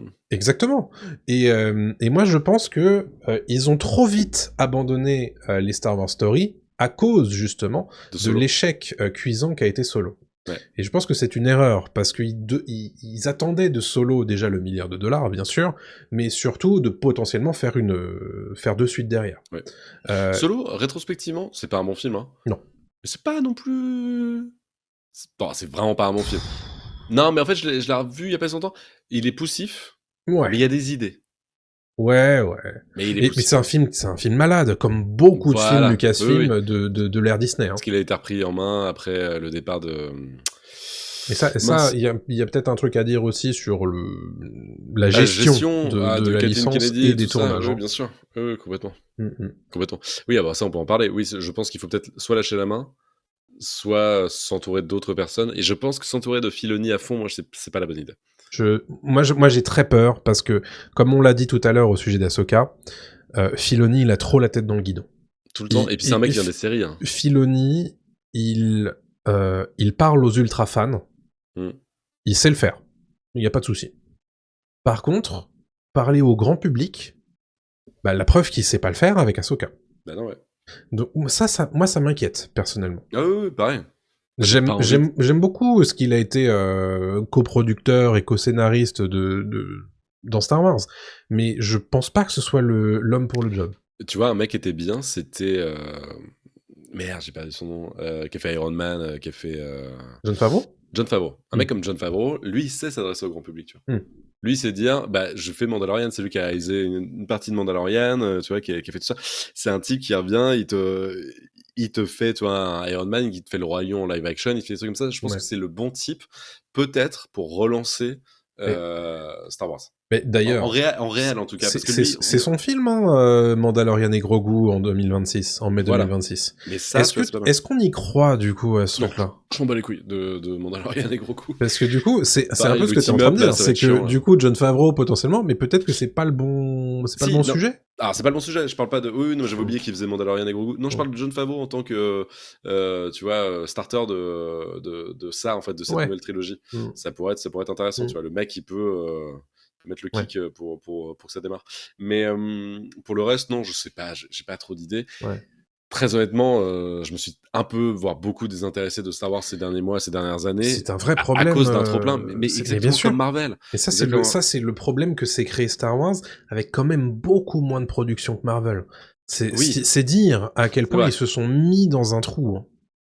Parce que Marvel a eu au moins quelques prods qui étaient OK. Ouais, On va dire, peut-être la moitié était pas mal. ouais. Et non, mais voilà, c'était plutôt pas mal. Hmm. Que là, Star Wars, j'ai vraiment, on les compte sur les doigts d'une main, quoi. En série, hein, je parle, c'est Ah une ouais, non, très bah très bien bonne sûr, idée. bien sûr. Je parle de live action, hein, je parle pas d'animé ou trucs Ouais, comme ça. ouais, bien sûr. Mais c'est vrai que c'est compliqué là-dessus et c'est la gestion au-dessus, hein. C'est Hmm. juste ça. Ouais. Ils auraient pas fait tout ça. Ils s'en foutent. Enfin, Hmm. s'ils avaient pas eu une problématique d'actionnariat et tout, ils auraient pas Il, fait ça. il y a complètement un trop-plein. Évidemment, si on n'était pas dans cette idée qui vont sortir un truc en 2026, moi je vous dirais comme Adrien que il faut attendre encore un peu.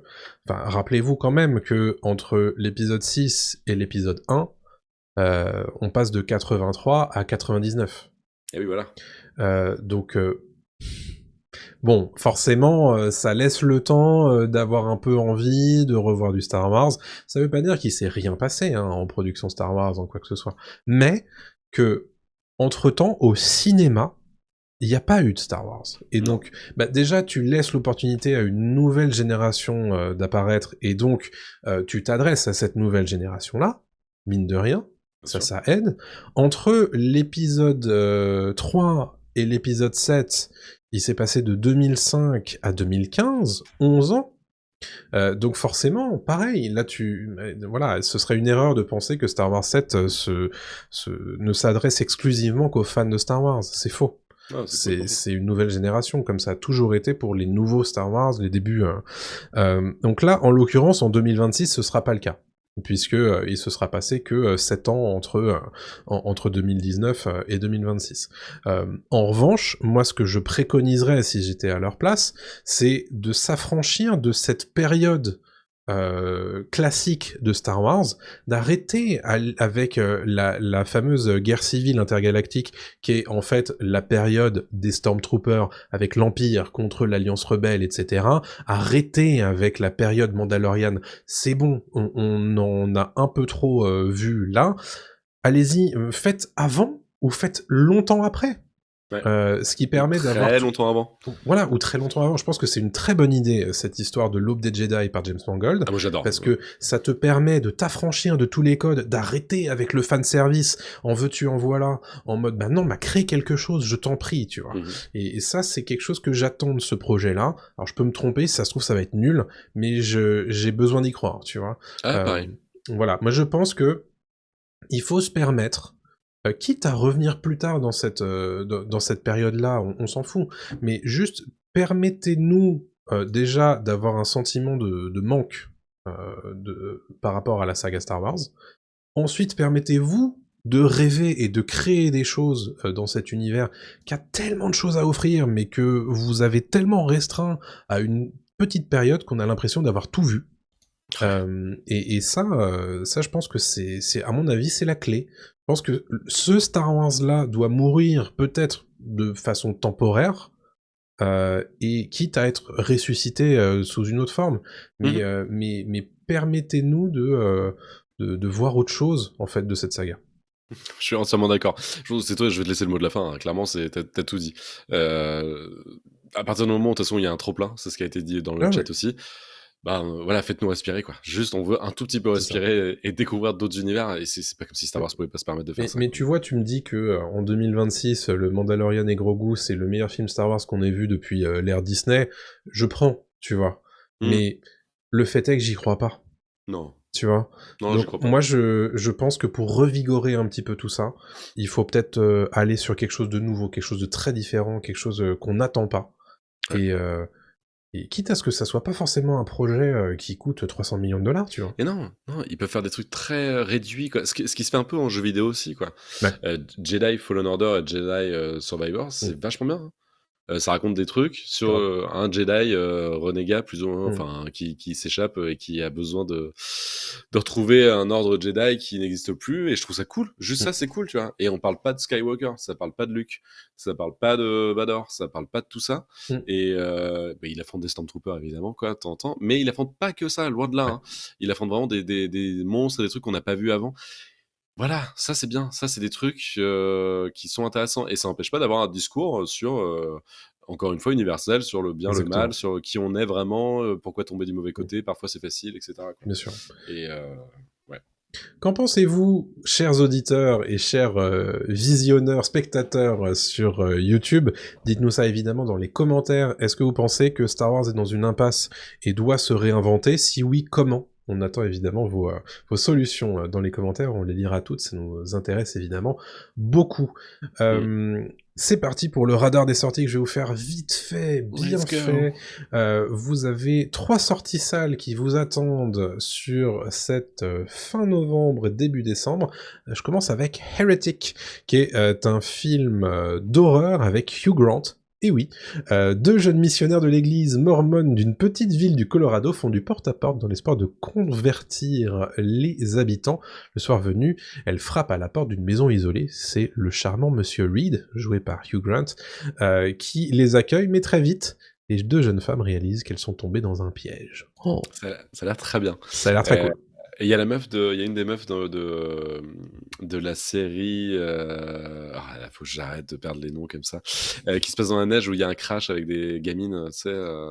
Oh, je sais plus du tout ce que c'est ça. Bon, c'est pas grave, je vais retrouver. Ouais, Mais tu nous le diras tout à l'heure. j'aime beaucoup le Hugh Grant de maintenant. La deuxième Ouais. partie de carrière de Hugh Grant, c'est quand même génial Mm. d'être passé du love Ah interest tout le bah ouais. temps, comédie romantique, à un type très flippant, D'ailleurs, souvent. il a sorti sur YouTube, je sais plus chez quel média c'est, le retour sur ses grands rôles, et tu écouteras, vraiment, il a un avis sur ses grands rôles qui est vraiment très très très drôle.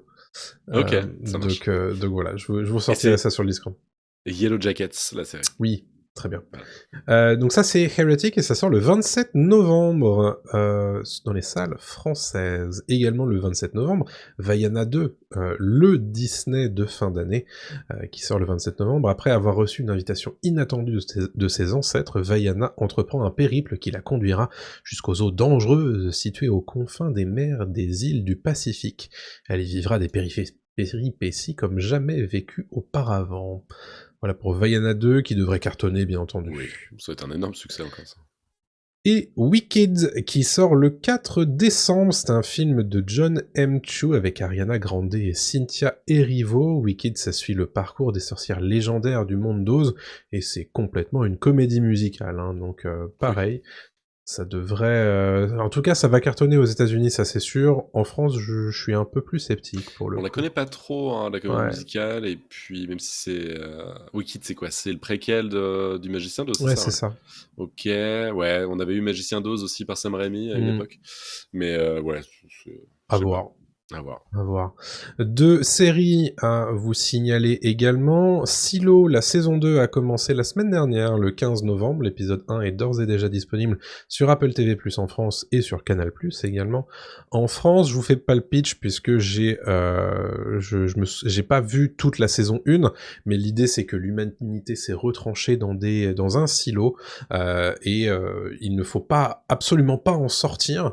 Il y a évidemment un contrôle des naissances qui est opéré et évidemment il se passe des choses Des dingues. dans des dingueries bien entendu dans la saison 1 auxquelles on aura des réponses dans cette saison 2. Voilà, c'est à peu près tout ce que je peux vous dire en n'ayant vu que 3 épisodes de la saison 1. Non, c'est bien. Bah, surtout qu'il faut pas spoiler la suite, donc non, c'est Exactement. nickel. Donc, Nickel. mais voilà, entre toi et Anthony qui me disent beaucoup de bien de ces livres, j'ai hâte de voir la saison 2. Ouais, j'ai toujours pas vu la 2 non plus, ouais, j'ai toujours pas commencé. Et aussi de la science-fiction avec Dune Prophétie qui commence aujourd'hui à l'heure où on enregistre ce podcast. C'est donc un spin-off long préquel de Dune, puisque ça s'intéresse à l'ordre des Bene Gesserit, la fameuse prophétie millénaire dont Paul Atreides est censé être l'élu. Donc on revient du coup 10 000 ans en arrière avant avant la période de Les- Paul, ouais. avant Dune partie 1 et partie 2 du coup, et on s'intéresse à tout ça. Voilà, c'est disponible sur Max et donc également sur Canal+ en France, via Prime Video si vous êtes abonné par là-bas, etc. Voilà pour le radar des sorties. On va pouvoir passer aux recommandations du moment. Ça fait un moment qu'on te demande de nous parler du pingouin, Le pingouin. Adrien, et c'est enfin le moment que tu as choisi pour nous en parler. Ça y est, The Penguin, c'est terminé, donc je peux enfin en parler, qui est une série spin-off, encore une fois, il y a beaucoup de séries spin-off, à The Batman de Matt Reeves, qui était sorti il y a quelques années, et comme son nom l'indique, il s'intéresse au pingouin, le méchant légendaire de Batman, qui s'appelle aussi Oswald Cobblepot, et qui est, voilà, un criminel très réputé dans les comics, qui vit dans les souterrains, etc., qui a été incarné à l'écran par Danny DeVito dans Oui. Batman le Défi, évidemment, qui était incroyable avec son maquillage et son costume. Là, on part sur un pingouin très différent. Pour ceux qui ont vu le film de Matt Reeves, c'est Colin Farrell sous le costume et le maquillage qui est assez incroyable, vraiment, vraiment incroyable de la série et du film. En fait, c'est vraiment un mix entre Tony Soprano je sais pas, et le pingouin de Danny DeVito, quoi, techniquement, en fait, quoi. Mais on a vraiment beaucoup plus de Tony Soprano Ouais. que le côté un peu gothique de DeVito. Et la série, en fait, se déroule juste après la fin de The Batman. Donc, je vais pas spoiler ce qui se passe à la fin de The Batman, mais il y a un événement qui se passe qui fait qu'en fait, la ville de Gotham est un peu sans dessus dessous et bah, Oswald Cobblepot va en profiter pour grimper les échelons, pour Ouais. essayer de se faire un nom et devenir bah, vraiment ce géant du crime qu'il est dans les comics. Il l'est pas dans le film Batman, il va essayer de le devenir dans la série. C'est vraiment une série super léchée. C'est une série d'HBO. C'est vraiment une série, enfin Max HBO. C'est vraiment une série extrêmement bien travaillée, Ouais. extrêmement bien incarnée. Encore une fois, évidemment, je suis obligé de parler de Colin Farrell, qui est exceptionnel, qui se font tellement dans le personnage et il est aidé voilà par le maquillage, mais des fois on oublie que c'est Colin Farrell. Il a un accent assez incroyable, vraiment on le reconnaît pas du tout. C'est vraiment une perf. C'est l'une des plus grosses perfs que j'ai vues là ces dernières années. C'est assez impressionnant. Et l'histoire suit, c'est ça qui est bien aussi.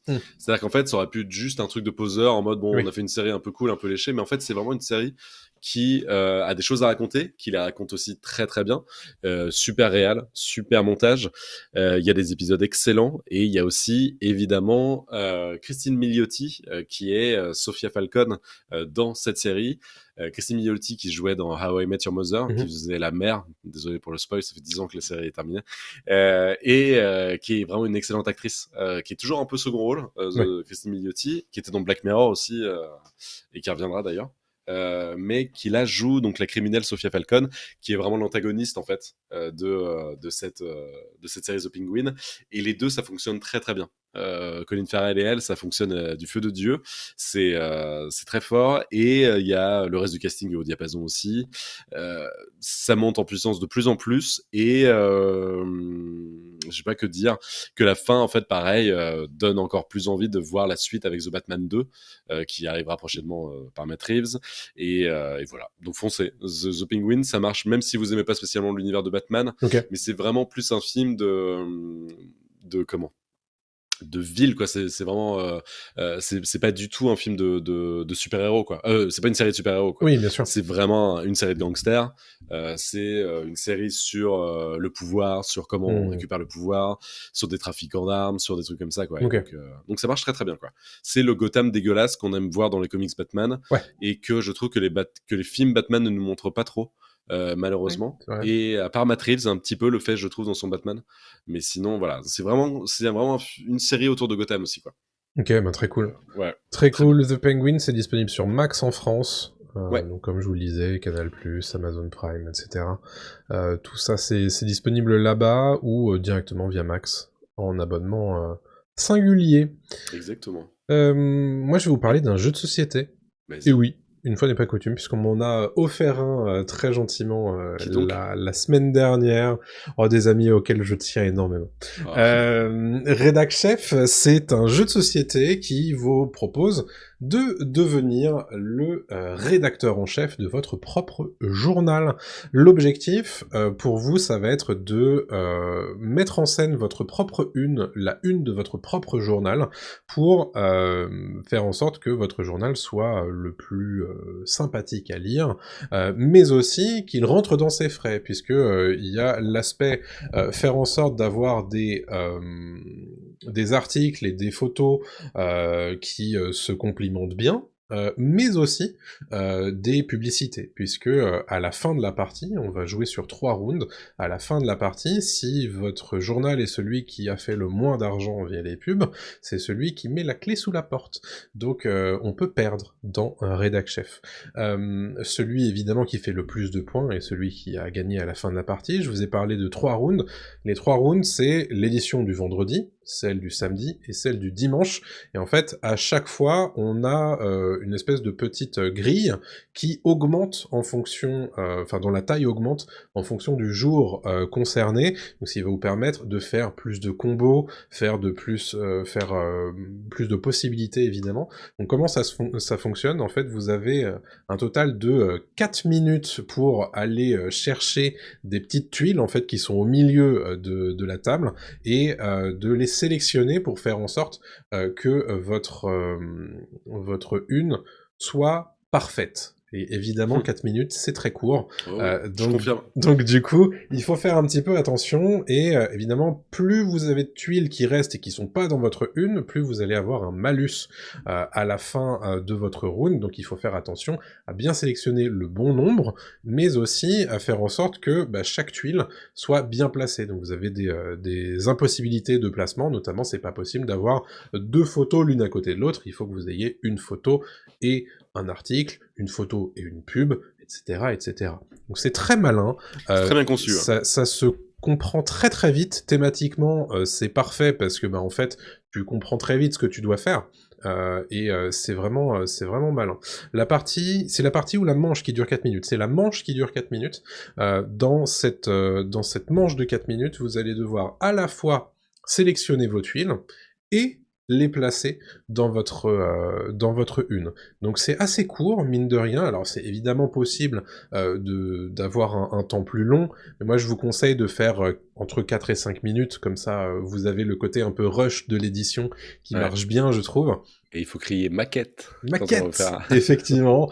Et à la fin, quand t'as terminé, tu cries tirage, puisque tu vas faire tirer du coup ta une. Vraiment, c'est très malin. J'ai beaucoup aimé jouer à Redac Chef. Bon, on y a joué ensemble. Ouais.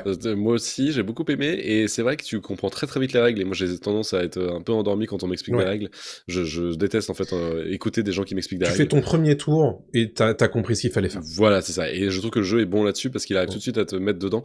Les parties durent 15-20 minutes, hein, si tu joues juste en discutant tranquillement, c'est pas très long, donc ça c'est pas mal aussi. Et je pense que la difficulté peut augmenter au fur et à mesure si les joueurs sont bons. Carrément. Tu peux vraiment faire un bon petit jeu assez ardu pour... Donc c'est un jeu de scoring évidemment, et de synergie entre vos tuiles. Donc au bout d'un moment tu prends l'habitude en fait de faire les choses comme ça. Et évidemment il faut aussi faire attention à ce que ta une génère les bonnes émotions, ou du moins un équilibre d'émotions chez ton lecteur. Et ça c'est quelque part le truc le plus dur, parce que tu vas avoir évidemment des mauvaises nouvelles, des bonnes nouvelles, et faire en sorte qu'elles s'équilibrent, ça te permet de pas perdre de points. Donc ça c'est assez malin. Et tu vas rajouter en début de manche une tribune qui va donner des bonus à ta une. Je trouve que ça rajoute encore une surcouche très malin à ce jeu. Moi je vous le conseille, c'est un jeu qui s'appelle du coup Redac Chef, et qui est disponible dans vos magasins de jeux de société. Carrément, tout à fait. Toi tu continues avec une autre série, Adrien. Exactement, et je continue avec Entretien avec un vampire. Entretien avec un vampire qui a eu sa saison 2 diffusée très récemment sur Canal+. Ouais. Alors, pour tout vous dire, Entretien avec un vampire, j'aime beaucoup le film avec Brad Pitt Ouais. Et Tom Cruise. Et quand j'avais vu passer l'annonce de la saison 1 il y a quelques mois, voire maintenant années, je pense, j'avais fait oui, encore un truc où ils essaient d'exploiter la licence pour en faire une petite série de cheapos, et puis ça va pas être foufou, quoi. C'est diffusé sur AMC, qui est quand même la chaîne qui a diffusé Breaking Bad, Walking Dead, etc., quoi. Mais bon, bref, j'ai regardé ça de loin, je fais ça m'intéresse pas vraiment, en fait, quoi. Puis je sais pas, les gens en parlaient pas des masses. Et puis un jour, je tombe sur un podcast, je sais plus lequel, où j'entends dire que c'est pas si mal, en fait, Entretien avec un vampire. Et justement, faut y jeter un œil, ça peut être sympa. Donc j'ai lancé Entretien avec un vampire il y a saison 1, il y a maintenant 6 mois, je crois, parce que la saison 2 n'était pas encore diffusée sur le canal. Et j'ai fait ah ouais, d'accord, en fait c'est très très bien, c'est vraiment super Entretien avec un vampire, c'est excellent même. À ce point-là. Ouais, c'est une série qui reprend évidemment le livre d'Anne Rice, Ouais. et surtout le film aussi pour ceux qui l'ont vu, parce que voilà, je pense qu'on n'est pas tous à l'avoir lu, et le film, pour rappel, raconte l'histoire d'un vampire qui se confie à un journaliste qui l'interviewe, etc. Sauf que je me suis dit, mais attends, pour ceux qui ont vu le film, comment ils vont se démerder pour raconter l'histoire d'Entretien avec un vampire, voilà, une deuxième fois. Et en fait, c'est une sorte de... C'est un peu la même histoire. Donc c'est toujours le vampire principal, donc Louis de Pointe-du-Lac, qui raconte son histoire à un journaliste, donc dans les années, au tout début des années 1900, en fait, où il devient vampire, et jusqu'à aujourd'hui. Et en fait, ça se passe à Dubaï. L'histoire, en fait, et c'est étrange parce que c'est un vampire, en fait, voilà, mais en fait, c'est un vampire richissime qui a un penthouse avec des volets, enfin des fenêtres qui opaques, et donc il raconte cette histoire en 2023, en fait, tu vois. Et en même temps, tu as aussi le côté San Francisco des années 70 qui est raconté, quoi. Et tu fais, bah attends, c'était ça dans le film, donc c'est marrant comment ils se démerdent. Et en fait, ils s'intéressent beaucoup plus aux journalistes aussi dans cette série D'accord. qu'aux vampires. Et ils s'intéressent évidemment, c'est le sujet principal, les vampires et l'histoire de Louis dans l'histoire, dans le Ce qui était moins le cas dans le film, pour le coup, parce que dans le film, tu le voyais au début, tu le voyais à la fin. C'est tout, quoi. Ouais, exactement. Mais parce que c'est un film, donc c'était plus compliqué, quoi. Bien sûr.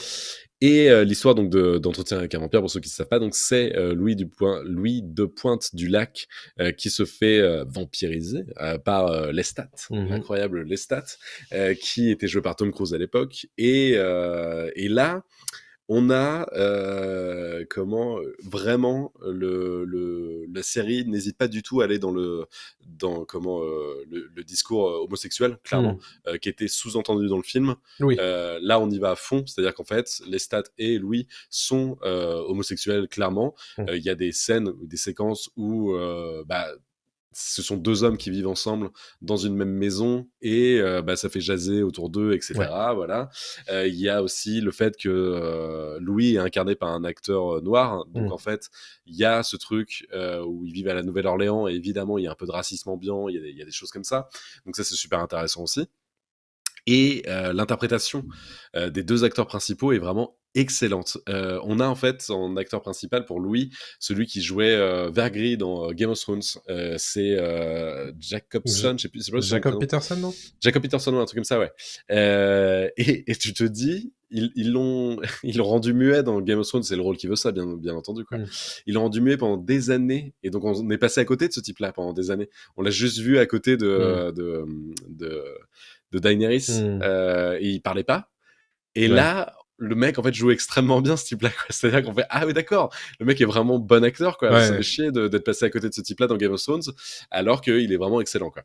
Donc c'est un super acteur. Et par contre, l'autre qui joue Lestat est monstrueux. Il a un charisme de ouf. Lestat, c'est le plus dur à jouer.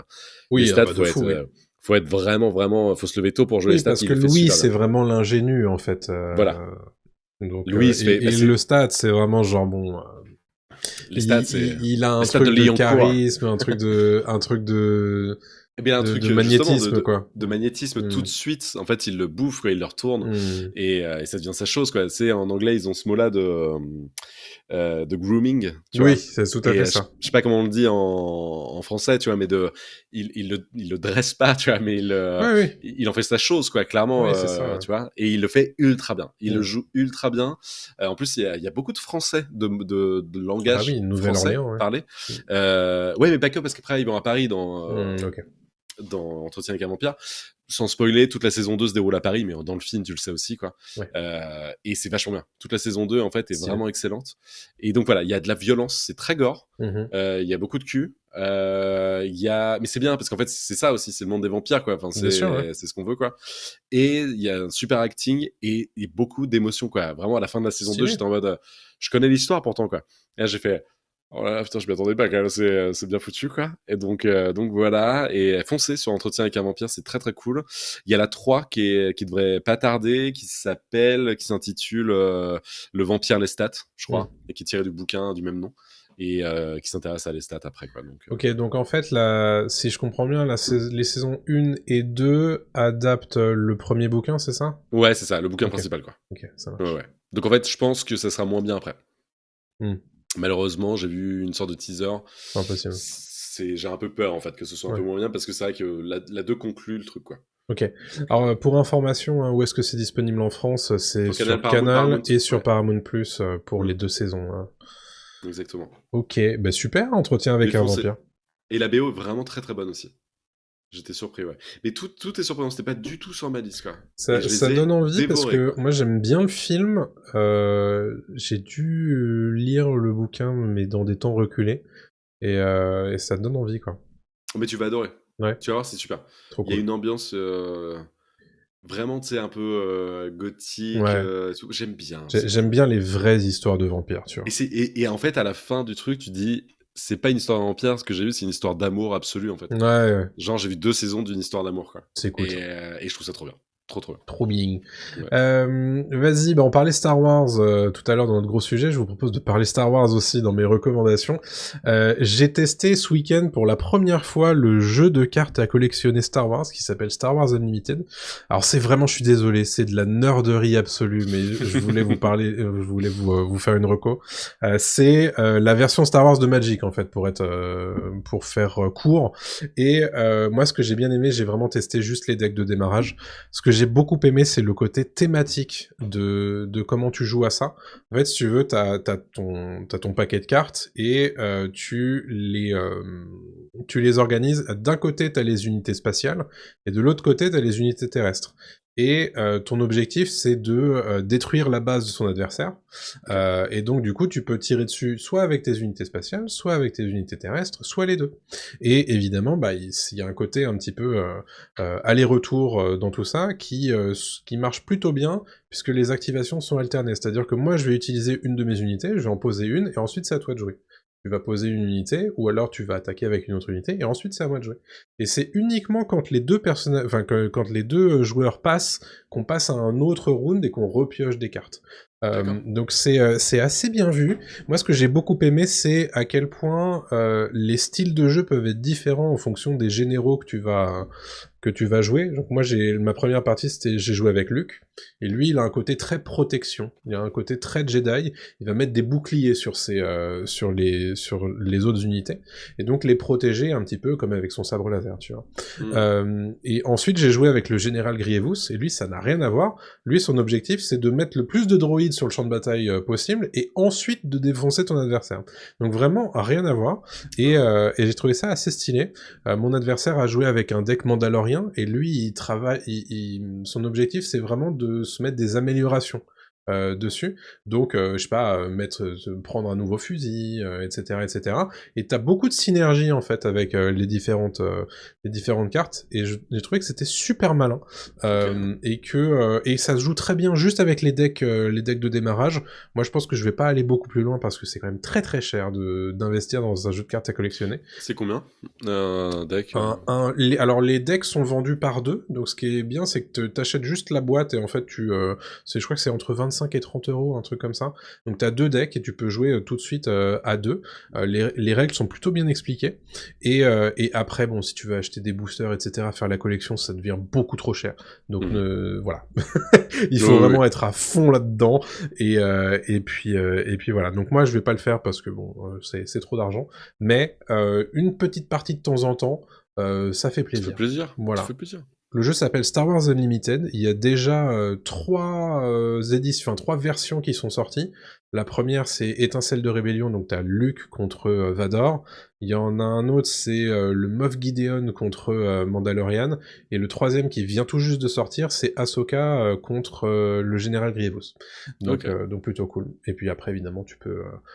dans les boosters, tu peux avoir d'autres généraux, etc., etc. Bref, voilà pour cette petite recommandation de nerd. Et on termine du coup avec une recommandation de Jock, pour le coup. Oui, non mais 2 secondes. Hein. Vraiment 2 secondes, c'est juste que j'ai vu le match, comme beaucoup de gens, Jake Paul versus Mike Tyson, et c'était nul, hein, on va pas se mentir. Mais et pourquoi c'était nul? Parce que le premier round était bien, il se battait un peu, quoi, et puis après tu sentais que soit il retenait ses coups, Jake Paul, soit Tyson aussi, en fait les deux retenaient peut-être leurs coups, ou c'était truqué, peut-être, on va pas se mentir, hein, c'est juste pour faire du blé aussi. Donc voilà, pas très intéressant, mais vraiment un show assez ouf quand même de la part de Netflix. Je crois que c'est la première fois que Netflix fait un live avec... je crois qu'ils ont déjà fait d'autres lives, mais là c'est vraiment le truc international, immense, quoi. Ouais. C'est immense, quoi, et ça fait plus de 60 millions de téléspectateurs, et donc au point que ça a craché. Je l'ai regardé en direct et j'ai trouvé ça abusé parce que j'ai cru que ça venait de ma box, donc ça n'a pas fonctionné. Mais donc voilà, donc c'était nul. Ne regardez pas le replay, ça vaut pas le coup. Et voilà, et deuxième petite reco et rapido, j'ai commencé le documentaire des 20 ans d'Half-Life 2. Half-Life 2 est sorti il y a 20 ans pile, et Valve a sorti un documentaire de 2 heures où il y a des interviews de tous les développeurs du jeu. Donc c'est super intéressant d'avoir les coulisses, en fait, et tu te rends compte que les types, vraiment c'est itération après itération après itération, ils se rendent compte qu'en fait c'est génial, là ils ont mis en place le Gravity Gun, et en fait qu'est-ce qu'on peut faire avec ça? En fait il y a un autre type qui a fait un petit niveau de son côté, et peut-être qu'on va faire ça. Enfin, c'est génial. Pour ceux qui aiment voilà, les coulisses du jeu vidéo, c'est parfait. Et à quand Half-Life 3, bordel de merde, quoi, dépêchez-vous. Parce que, je pense que tu peux l'attendre. Hein. Je sais pas, parce qu'ils ont fait Alix, hein, quand même, Half-Life Alix, qui était fait pour pour les casques VR, qui a apparemment été incroyable, hein, Half-Life Alix, donc bon. Bref. Ouais. Half-Life 2 qui coûte 97 centimes à l'heure actuelle pour... il a mis gratuit ce week-end, je crois, pour les 20 ans. Ils l'ont mis gratuit ce week-end, mais je me pour les 20 ans, mais voilà, là, sur Steam, si vous voulez l'acheter à vraiment pas cher, c'est le moment. Ça me ferait chier de l'acheter plus de 5 balles, quand même. Oui, bon, là, vraiment, c'est moins d'€1, quoi. Oui, ça va. Je pense que si vous ne l'avez pas encore... Non, mais les souvenirs de ce jeu, il y a 20 ans, je me rappelle encore très très bien, mais vraiment, je me rappelle extrêmement bien. Très bien de Half-Life 1, pour le coup. Ah ouais? Alors c'est pas vraiment les facehuggers, mais c'est quand tu... C'est les headcrabs. Ouais, les headcrabs, quand tu traverses une espèce de truc d'aération là, et que tu rampes et tout, et qu'ils te foncent dessus, moi ça me faisait peur. Qu'est-ce que ça me faisait peur? On était gamins. Donc voilà, écoutez, c'est toujours un plaisir d'être avec vous toutes les 2 semaines pour faire le récap de l'actualité pop culturelle. J'espère que vous avez kiffé à nouveau cet épisode 65. C'est la fin de cet épisode. N'oubliez pas de larguer les amarres, évidemment, avec des petits likes, des petits commentaires, des petites étoiles là où c'est possible. Rejoignez-nous sur le serveur Discord, le lien est dans la description, la page Ko-fi également, si vous voulez nous soutenir financièrement, c'est évidemment avec un grand plaisir. On se donne rendez-vous dans 2 semaines, on sera déjà en décembre, donc voilà, en direct sur Twitch, bien entendu, et en replay sur les plateformes de podcast et sur YouTube. Merci à tous de nous avoir écoutés, à très bientôt tout le monde, salut à tous! Salut à tous!